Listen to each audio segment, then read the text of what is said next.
আজ সারা দিন ব্যাপী সোশ্যাল মিডিয়ায় মাননীয় প্রধানমন্ত্রী তার কন্যাকে নিয়ে যে ধরনের ধারাবাহিকভাবে নোংরা অশ্লীলের চূড়ান্ত মাত্রায় যখন উপনীত হয়েছে, সেই পর্যায়ে ছাত্র দলের এই হাজার হাজার নেতাকর্মীরা তার প্রতিবাদ জানিয়েছে, কিন্তু সেই প্রতিবাদের ভাষা ছিল পুরোপুরি গণতান্ত্রিক।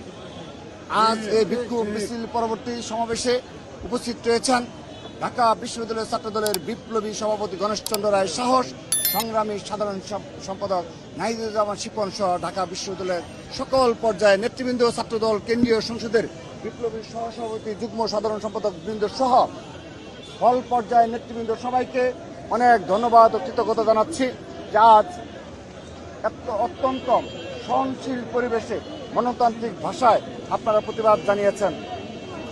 সম্মানিত উপস্থিতি, আমরা বিগত 5 আগস্ট পরবর্তী 6 আগস্ট থেকে এই বাংলাদেশের সোশ্যাল মিডিয়ার যে নির্যাতনমূলক এবং ঐক্যবদ্ধ একটি সংঘবদ্ধ গোষ্ঠীর যে প্রপাগান্ডামূলক ছাত্র রাজনীতি, তার সূচনা দেখেছি আমরা 6 আগস্ট থেকে। সেই 6 আগস্ট অহেতুক কোনো কারণ ছাড়া হঠাৎ করে আমরা দেখতে পেলাম 142 জন ছাত্র দলের যে সংগঠনের নেতা কর্মী জুলাই আগস্ট গণঅভ্যুত্থানে শহীদ হয়েছে, সেই সংগঠনকে 6 আগস্ট থেকে সোশ্যাল মিডিয়ায় প্রচার শুরু করলো 0% কন্ট্রিবিউশন 100% সেলিব্রেশন। আমাদেরকে 6 আগস্ট থেকে 2024 থেকে বলা হলো আমাদের নাকি 0% কন্ট্রিবিউশন। তো এটি ছিল পূর্ব পরিকল্পিত, অর্থাৎ আমাদেরকে এই বাংলাদেশ থেকে যেভাবে হোক ষড়যন্ত্রমূলকভাবে ছাত্রদলকে যেভাবে হোক এই প্রপাগান্ডামূলক রাজনীতির মাধ্যমে এদেরকে ঘায়েল করা। আমরা দেখেন সেই 6 আগস্ট থেকে আজকের দিন পর্যন্ত হাজার হাজার মব হয়েছে, হাজার হাজার মিথ্যা প্রপাগান্ডামূলক ফটোকার্ড তৈরি করা হয়েছে। আপনারা অবগত থাকবেন, আমরা ছাত্রদল কেন্দ্রীয় সংসদ যদি 7 দিন ব্যাপী কোনো সমাবেশে না যাই, কোনো বক্তব্য না রাখি, তারপরে দেখবেন 1-2 দিন পর পর একটা মিথ্যা বানোয়াট ফটোকার্ড এমন অশ্লীল ভাষায় প্রচার করা হয়। এবং তারা কারা?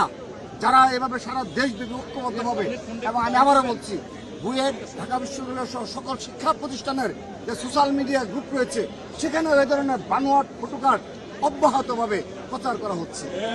বিগত প্রায় 2 বছরের অধিক সময় ছাত্রদল সর্বোচ্চ ধৈর্য সংযম প্রদর্শন করেছে। আমাদের ধৈর্যের চূড়ান্ত সীমা অতিক্রম আরো আগেই করেছি, তারপর আমরা আমাদের সংগঠনকে নিয়ন্ত্রণ করতে সক্ষম হয়েছি।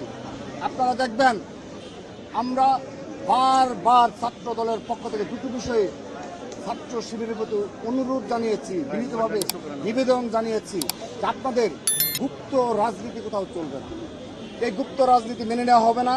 আপনারা আপনাদের সংগঠনের পরিচয়ে আপনারা রাজনীতি করবেন, ওয়েলফেয়ার পলিটিক্স করবেন, মব করবেন, আপনার সংগঠনের পরিচয় মব করবেন, সমস্যা নেই। আমাকে দুটো গালি দিবেন, আমি জানবো যে ছাত্র শিবিরের অমুক দায়িত্বশীল পর্যায়ে নেতা আমাদেরকে গালি দিচ্ছে। একটি ভুয়া ফটোকার্ড দিবেন, আমরা জানবো যে ছাত্র শিবিরের অমুক এই ভুয়া কার্ড ফটোকার্ড প্রচার করছে। আমরা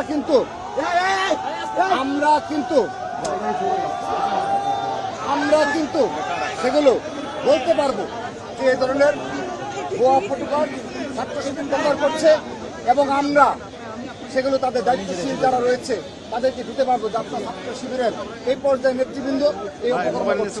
কিন্তু তারা আমাদের এই বিষয়ে কোনো কর্ণপাত করেনি। আজকের দিন পর্যন্ত তারা তাদের কোনো ক্যাম্পাসেরই কমিটি প্রকাশ করেন, এই কারণে যে তাদের নেতাকর্মীদের দ্বারা অব্যাহতভাবে সোশ্যাল মিডিয়ায় যে প্রচারণা এবং বিভিন্ন সময় যে মত তৈরি করার যে পায়তারা, সেগুলো তারা অত্যন্ত পরিকল্পিতভাবে করে যাচ্ছে। আমরা নিন্দা জানাচ্ছি, আমরা দুঃখ প্রকাশ করছি।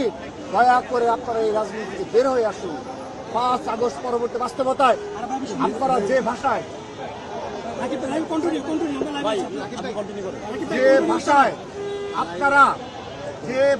আপনারা আজ এই ধরনের পরিস্থিতি ক্রিয়েট করছেন, এগুলো কখনো কাম্য নয়। আমরা আপনাদের নিকট বিনীতভাবে অনুরোধ জানাচ্ছি, আপনারা দয়া করে এই ধরনের অপরাজনীতি থেকে বের হয়ে আসুন। সেই সাথে আজকের যে অনাকাঙ্ক্ষিত ঘটনা ঘটেছে, আমি তার জন্য ব্যক্তিগতভাবে দুঃখ প্রকাশ করছি যে শাহবাগ থানার অভ্যন্তরে এবং বাইরে অপ্রীতিকর ঘটনা ঘটছে এখন পরিস্থিতি জিনিস। এবং দুঃখ প্রকাশের সাথে সাথে আমি আরেকটি বিষয় বলছি, দয়া করে তাদের দায়ও তারা অস্বীকার করতে পারে না। এ কারণে যে স্বাভাবিক হয়ে যাবে আমাদের ছাত্র এ কারণে যে তাদের দায় অস্বীকার করতে পারে, এ কারণে যে তারা নাকি ফেসবুকে স্ট্যাটাস দিয়ে বলেছে যে সবাই শাহবাগে ছুটে আসুন। দেখুন এরকম একটি অনাকাঙ্ক্ষিত এবং সীমা লঙ্ঘনের চরম মাত্রায় একটা ফটোকার্ড প্রচার করা হলো। স্বাভাবিকভাবে আমাদের হৃদয়ে রক্তক্ষরণ হয়েছে। ছাত্র দলের নেতাকর্মীদের মাঝে হৃদয়ে রক্তক্ষরণ হবে, এটি কি স্বাভাবিক নয়? সেহেতু তারা শাহবাগ থানায় যেহেতু সেই যাকে আমরা অভিযুক্ত করা হয়েছে সেই অভিযুক্ত ভিতরে ছিল, স্বাভাবিকভাবেই তারা অবস্থান নিয়েছে, তারা সেখানে স্লোগান দিয়েছে এবং ভিতরে সেই অভিযুক্ত ছিল, পুলিশ ছিল।